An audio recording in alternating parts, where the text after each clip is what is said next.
Good morning, Pittsburgh. Bright and early for me, at least. I don't know about you. Welcome to Pittsburgh Current Conversations, where we bring in very special Pittsburghers to talk about very special things. And today we have Pittsburgh local Maria Caruso, the founder of Bodiography. And we're going to be talking about a lot of things today, so I've been warned. Yeah. Well, welcome. Thank you so much Good for morning. joining us. Thank you so much for having me. And I do want to remind people, too, we are live on Facebook, so if you have any questions, you could drop them in the comments. I'm going to try to keep up with them because we do want to hear from you, too, so feel free to chime in. So I found out when I was doing my research to chat with you, we have more in common than one might think. We're both Carlo grads. Yes. And I was actually reading a Carlo Journal, which is our alum magazine, article about you that my friend Andrew Wilson wrote. Andrew, if you're watching, hi. We both love you. Yes, we do.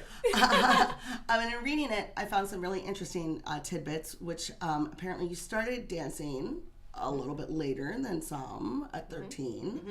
But then you were like, you know what, just dancing is not enough. And at 19, decided to start your own business. I mean, do you want to talk about that a little bit? Like, what made you take that leap? I'm a pretty forward, fast-moving gal, and I sometimes feel like we affectionately call my world or my pace, we call it the Maria train.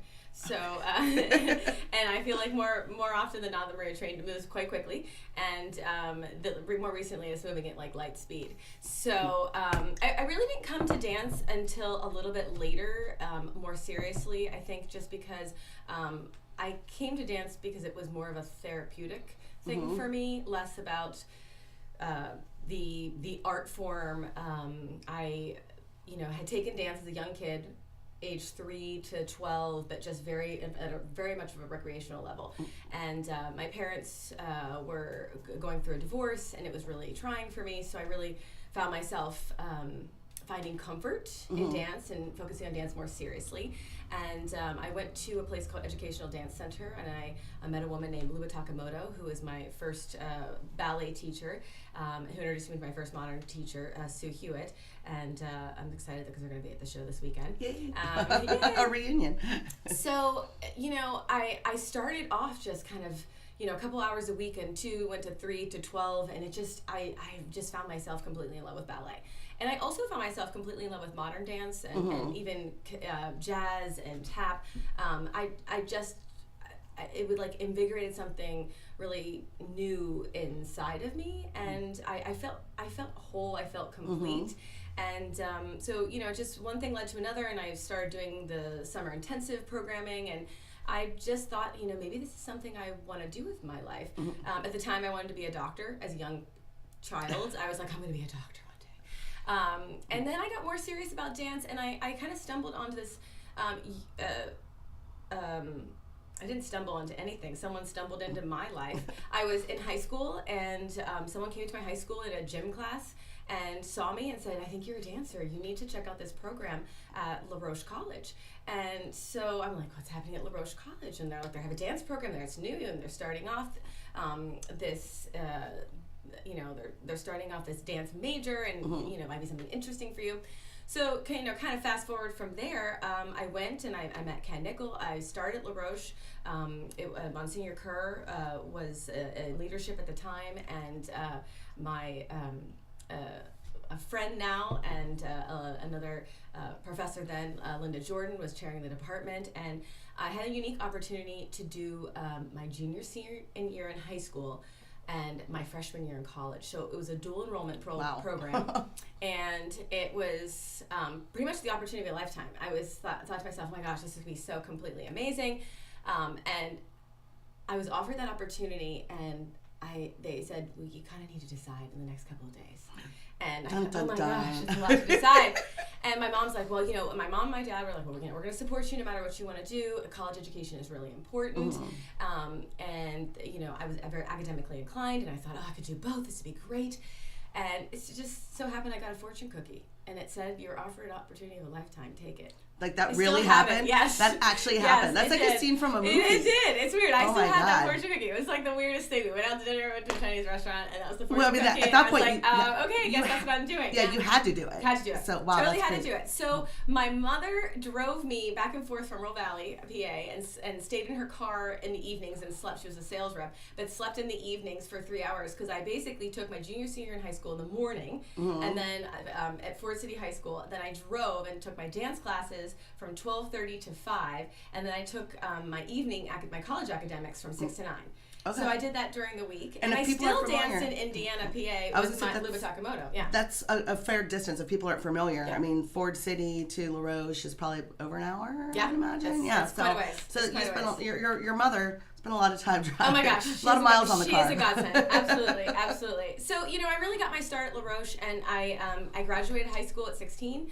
And I had an entire year under my belt in college, and I had really intended on staying at La Roche. I love La Roche, but I just felt like, being from Pittsburgh, everything I had gone through with the challenges of my my parents' divorce, I just felt like I needed to get outside of Pittsburgh. Yeah, spread your wings. Yeah, I did. And so I then went to Florida State University, and I transferred over, and I finished my undergrad when I was 19. And during my time there, I loved the program there because it was very well balanced between modern dance and contemporary dance and ballet. And, you had to reach proficiency in both, and that was really important to me. I still dabbled in the sciences at the time. I took extra, I took like chemistry for majors and classes that I thought if I go to medical school, I can do that. I took business classes. Right. But I just really wanted to get done with school. And at that time, while I was at Florida State, I started recognizing I was having some body challenges. At 16, you start to develop a little bit differently. I was really busty, still tiny and petite, but I had a lot of shape.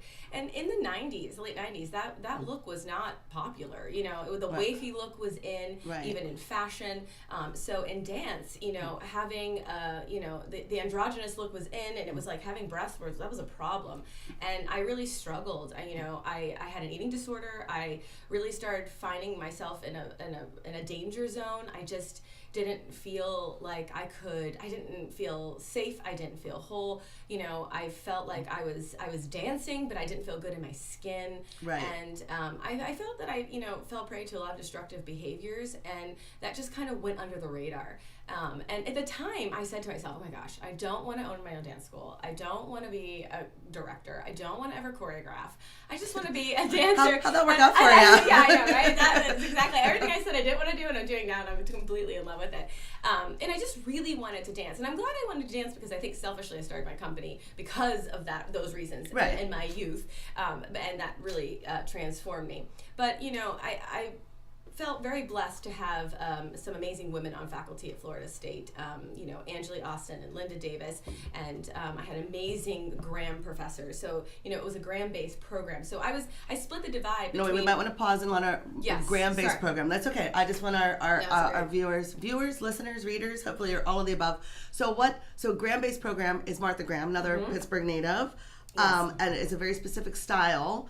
She was groundbreaking. She was a pioneer. She was the mother of modern dance, and everything about her work is about contraction and release, and it really was so completely opposing to what was happening in the ballet realm when everything was so lifted and elevated, and her work was very rooted to the earth, and very dramatic. And so I think that what I loved most between the two worlds was that in ballet, I was in love with the point shoot. I love the length. I love the line. At sometimes I love the storybook ballets, but at the same time, what I loved about modern dance, what I loved about Graham technique in particular, was the idea of the emotionality. I just felt like everything I was feeling in my life could be so fully embraced and embodied in this particular kind of technique.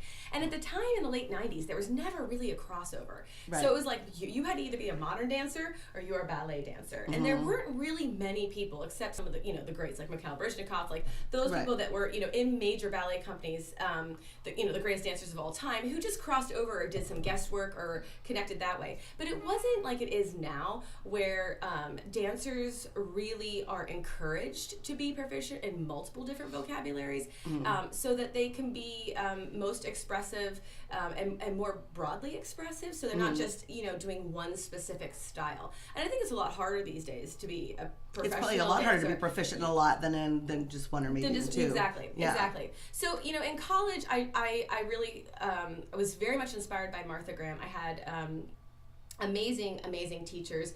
At the time, it was called, Buglisi Foreman was a dance company.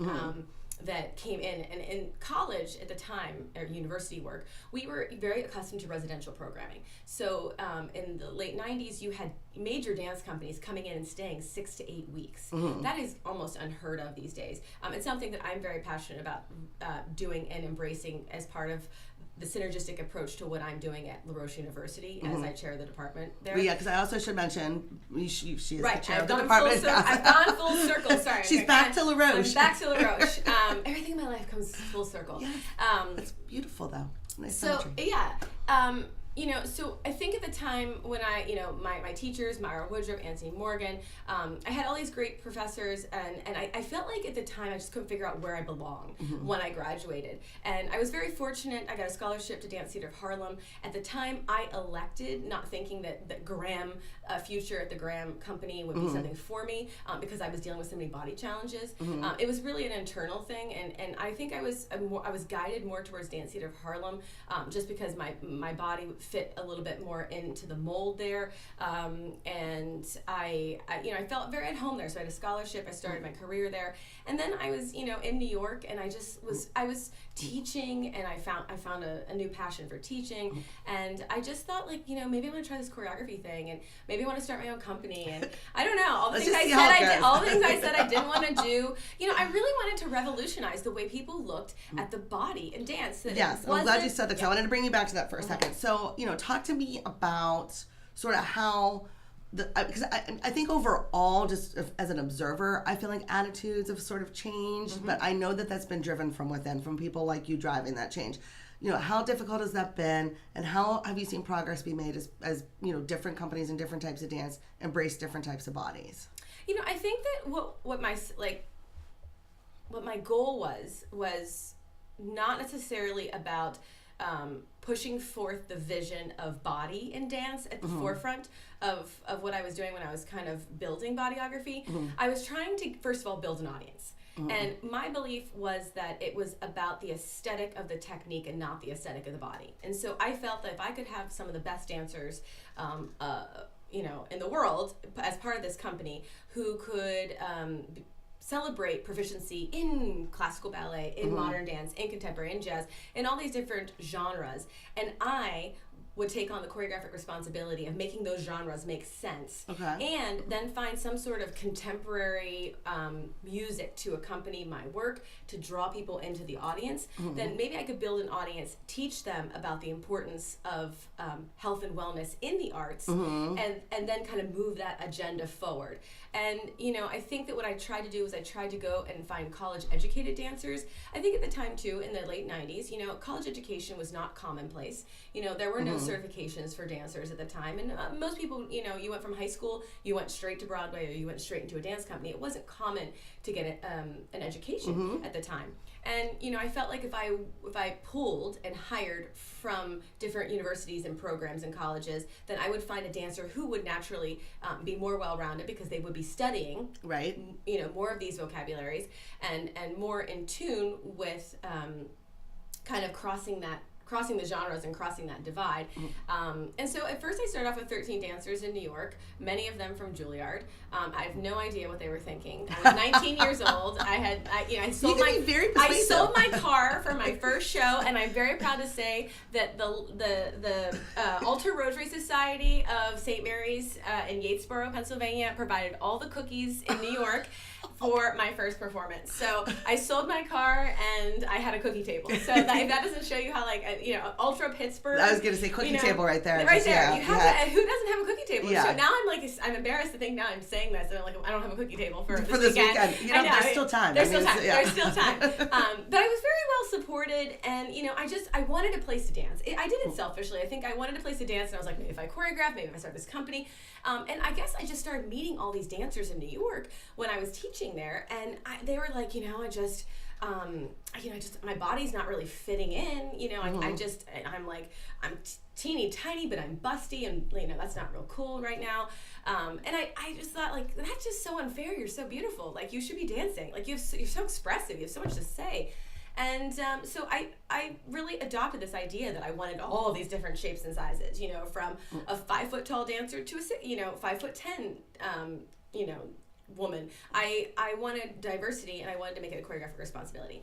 I will admit that while in the early days, while we were packing out houses and college campuses doing ballets to Pearl Jam and Red Hot Chili Peppers and all these things that we were doing, I would probably say choreographically it was probably my weaker side of my work. I think I was a little angsty maybe, and Pearl Jam. Yeah, my Pearl Jam, where No. yeah. So I think that some of the choreography, I would not call it at the time.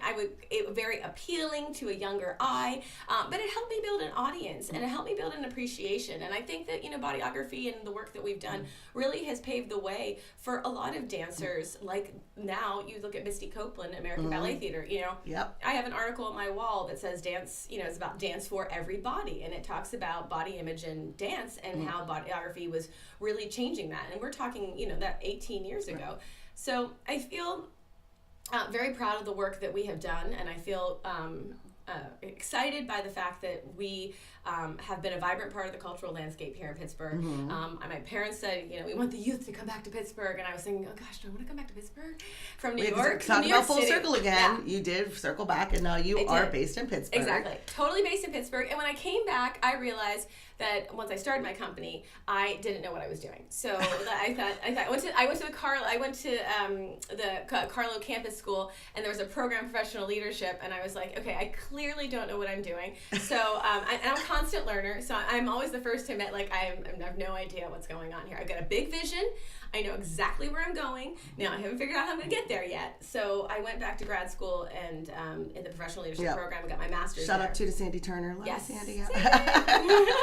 I just love that we know all the same people. I know. I can't believe our paths didn't cross because we had to be there at the same time. I know. But I wasn't a dancer or a leader, so that's probably why. But that's okay. You know what though? You are a celebrated. You are a celebrated actress, and yes, yeah. So we do have a lot in common, and I think we were just in different. We had a lot of synergy going on, a lot of energy, but we were in just different different and pockets. Full circle, we came together now, and I think that's what matters. That's exactly what matters. Well, before we run out of time, I want to talk to you about what I brought you here to talk about today, which is your amazing show, which again, full circle, Martha Graham dances. I mean, so you do kind of have these looping. I know. Like, it's a theme. Yeah, it's a theme with you. I love it. So talk to us about the show this weekend and some of the things people could expect. I mean, I know. I'm so excited about this our weekend dance writer, Steve Scotto, is like very, very, very excited. He's like, this is a windfall for dance fans. I mean, this is big. Yeah. So let's hear that says about a lot coming from. I very much respect Steve. Steve is a great very writer. respected writer. Yeah. And dance critic. Yeah, he's pumped. So and a great man. So I think that this is a really unique collaboration, and for me, just to kind of give you some context as to how we got here. A couple years back, I had retired. I'm like the Brett Favre of dance. We all know that. You know me. I have retired. Like, I'm on my third retirement. But and I'm back. And I'm just back, and I'm gonna just be back, and that's just how. It's as long as you still love doing it. Yeah, exactly. You don't have any apologies. Exactly. I'm just I'm tired of retiring 100 times. So I keep saying I'm gonna pull back, and it just doesn't work. So when I had officially retired from Bodiography, from dancing full time with my company after 15 years with Bodiography, I tried to do a solo show because I felt like I needed some nourishment. I needed some different vocabularies in my body that I'd never experienced, like the Lindy Hop and hip hop. And so I did a solo show called Phoenix Rising. And in that show, I wanted to kind of showcase who I was as a dancer, from the history of who I was, and to the kind of the future of who I wanted to be. And I did this show not just for me to perform, but for me to get choreographic nourishment. I think once you start getting to a place where you've created almost 100 ballets, and I'm a social activist as well. So I also, a lot of the ballets in my catalogs have been created for and about people and charities to raise awareness about things like Parkinson's disease and breast cancer awareness. So I'm very passionate about the community in that way. But I had also created a movement therapy system and a fitness and strength training system, and I built this whole fitness and wellness division that started to separate that facet of my life from my creative and choreographic life. And so I got to go back to really more abstract works. And so Phoenix Rising was like really going back to just dance. Nothing about emotionality and nothing about telling anybody's story, but just dance. And I wanted to do a masterwork because I had never done a restaging of a masterwork, and I wanted to go back to Graham. And I did get a license, and it's very rare to get a license to perform Martha Graham's iconic Lamentation solo. But I did get a license, but unfortunately that season I didn't get funded. And so I was like, oh. So I didn't end up doing it as part of Phoenix Rising. And then I fell ill. I had some health challenges for about a year, and I kind of came to a crossroads in my health where, you know, I was kind of wondering where my future would be. And I think when you get to a place where you're so, when you're not feeling yourself, so, and you're just kind of wonder, like, what does the future hold for you? You kind of start developing a bucket list. And for me, I got this bucket list, and my husband said, like, you know, for dance, like, what's the last thing you would do? Like, what is it? What are you going to do? And I said, you know what, I want to do Lamentation. Like, I got to do it. And he's like, then you do it. He's like, you do it. So I reconnected with the Graham Company, and I ended up performing Lamentation last year as part of a Bodiography performance. So which was also very, very well received, I must say. Well received. I was coached beautifully by my regisseur, who Carrie Elmore Talich, who is actually here. That's going to be here this weekend. She's coming in today, and Denise Vale. And the Graham Company has been incredible to work with, and it was a very humbling experience, very powerful, very emotional. And after my first performance, I was granted an extended license, so I got to perform Lamentation on tour and share in Europe, but also with some other communities. And that really spawned another conversation, which was, okay, how do we take this to the next level? And one of the things I think that was most powerful to me was one of my principal ambassadors came up to me after a show, and who was also on tour with me, and she said, you know, thank you so much for doing this. Like, this has been so great. Like, and this has just been so powerful, so wonderful to watch you experience this. And then I kind of thought, oh my gosh, if she's thanking me for doing this, like, I owe it to my company to give them the same experience that I had. And so that's what, you know, propelled a conversation where I had talked to the Graham Company and said, you know, I want to do something more than just you know, a restaging. I want to do something more fully engaging and collaborative. And so we talked about how our both companies would maybe share the stage. Bodiography would do Graham work, and then we would present some of their work, right? And maybe there would be some opportunity for choreographic connection in between. And at the time, the main company, we had some conflicts with their touring schedule. And so we were like, okay, well, we'll just do this in a couple of years. We'll think about this 2020. And then I said, you know what? Let's not, like, I feel like just make it work. We got to make this work. Yeah. And, you know, I said, you have this amazing second company, Graham 2. You have 12 dancers. You have this phenomenal director. Virginia Messine is absolutely extraordinary. She was our regisseur for Steps in the Street. And a regisseur is someone who comes in and restages the work and coaches through it. And, yes, because people might not know, there are, I mean, you can't just dance somebody's dance. It's right. Like, it's just like you can't put somebody's play on without permission. I mean, it's a process you have to go through. Not just everybody is even allowed to do it. As exactly. you said, there's only so many licenses. And Martha Graham Resources is really unique. Oliver Tobin has done an extraordinary job at cataloging and updating a lot of the archives. And it's amazing because, you know, we're doing Steps in the Street, and we have footage, you know, that dating just, you know, from the, like, I think we have it from the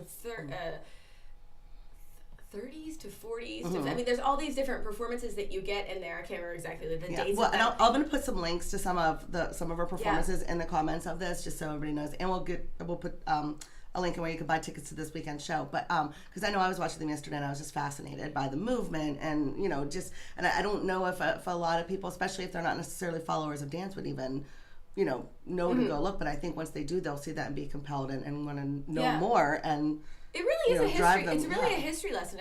It's a full experience, and it's really amazing to see how a resource center kind of gathers that information and is able to share it and recreate it with another organization or another group of dancers. Yeah. So Bodiography is we are performing Steps in the Street, which is a part of Martha's larger work called Chronicle, and and I like to share this because this is what's unique about our collaboration is that not only is Bodiography performing a Martha Graham masterwork, but the Graham 2 dancers. There are 4 dancers that are coming into Pittsburgh, and they are performing 4 works from Graham's collection. And we're starting the show off with Serenata Mariska, which was actually a Ted Shawn piece, and it was really Martha's breakout piece. It was the piece that really kind of brought her to life. So we're opening with that before we do Steps in the Street. There's going to be works performed by the actual Graham 2 dancers. And I, at the time, before this kind of all happened, I said, how great would it be for me to have the opportunity to work with someone more my age, if you will. Carrie Elmore and Talish and I both have 15-year careers with our respective companies. And I have never actually tried or to take some of my solo work that I tour with and some of the solo shows that I do, because after I retired and did Phoenix Rising, I carried on with a lot of solo work and do a lot of touring. How could I translate that to a dancer who was more like myself? And so it was just an experience. So I called Carrie and I said, would you be interested in doing this solo? I think it'd be great to have a Martha Graham Dance Company principal, a tenured veteran principal, perform at this show with these young up-and-coming Graham 2 artists doing all these amazing masterworks of Graham, seeing Bodiography perform some of my newest work, and just kind of like all be together on the same stage. And so Carrie was like, yes, I want to do this. So I created a new solo for Carrie. She is absolutely stunning. I could watch her just breathe. I think in my first rehearsal, I was just kind of like, that's a different show. Yeah, it was really incredible. So I'm so honored and delighted to have Carrie here with us this weekend to be performing this new solo of mine. It's my solo that I created, but it's for her. Right. I've learned that I create for and about people. And so, I learned so much about Carrie. I created a solo and made it for her and about her. Same thing I did with the Graham 2 dancers. I learned about them as part of the creative process. I wanted to create something that was just about them, for them, so that the audience could see who they were right. from the depths of their beings. And that's something that I do with my company. I mean, I have the best artists. I could not ask for better artists to work with. They are my lifeline. They are like my family. They work so hard for me. They are completely on the Maria train. Because I think you asked earlier, what's it like in a day in the life of a dancer? A day in the life of a dancer. Apparently, it's exhausting. It's exhausting, but it's fun. I think yesterday, and I try to keep it light. I'm tough. Well, if you're passionate about it, yeah, I mean, it's still tiring, but it's your life's work. Yeah. So it's But I try to be real. real. I try to be real with them. I think yesterday, in the middle of rehearsal, I threw a temper tantrum. I did throw a temper tantrum, but I had like a meltdown in the middle of the stage because I was like, and I'm like, I'm a dancer too. So it does happen. It's you're using your whole body to express yourself, and that's a lot. Yes. That's a well, lot. it sounds like, and we're running out of time, so we're going to wrap up. No, that's okay. This was wonderful. I felt like I learned so much. And if this doesn't get people fired up to come see Horizons this weekend, this is your season finale too, right? For the season. So this Bodiography's last show of the season. It is Friday and Saturday at Bynum. The Bynum. Trustarts.org for tickets. I don't think we can stress enough. This is truly a very special experience that you are not going to see often, if ever. Again, this collaboration, the dances that are going to be done. This is really, really a very special opportunity for Pittsburgh dance lovers and for people that might just be starting to explore dances. There is something on the program for everyone, from point work to really powerful contemporary music to more classically oriented work. It's very well balanced. It's a lot of fun. It's a very fast moving program. So none of the works are really super long and extensive. So it definitely captures and captivates your attention. It highlights both companies very beautifully, and we are also about interfacing with our audience. So I like to tell everybody very publicly, after each show, we meet at the Renaissance Hotel next door to meet and greet all of our patrons. Oh, wow. So we love seeing the little ones come out, and we love our principal artists, or just all of our artists, to meet and greet all of our patrons. We value art is you being accessible. there. I love it. Is. I and love on it. Saturday night we have a DJ. So DJ Scott Alexander will be playing some music. So we have some dancing and conversation at the Renaissance, and that's where we usually meet everyone. So I do hope everyone comes out. I think it is one of the most unique collaborations that I've ever seen, and I think we're very proud of it, and we're really excited for the weekend ahead. Well, thank you so much, Maria, for coming out so early. To me, it's so early. You've probably already ran 5 miles and did 27 workouts. But your weekend plans have been made for you. People, go get tickets to see Horizons this weekend, and let's get you on again next season to talk about what's going to be coming up. Yes, let's do it. All I love right, it. we'll You're do it. awesome. This time I'll warn you that it's live and on camera. Okay, that's right. Great. I came on with my warm-ups. They're all good. It's all good. All right, guys, thank you so much for joining us. And until the next time, I'm Bethany from Pittsburgh Current Conversations. Have a great rest of your day. I'm off to get more coffee. Bye. Bye.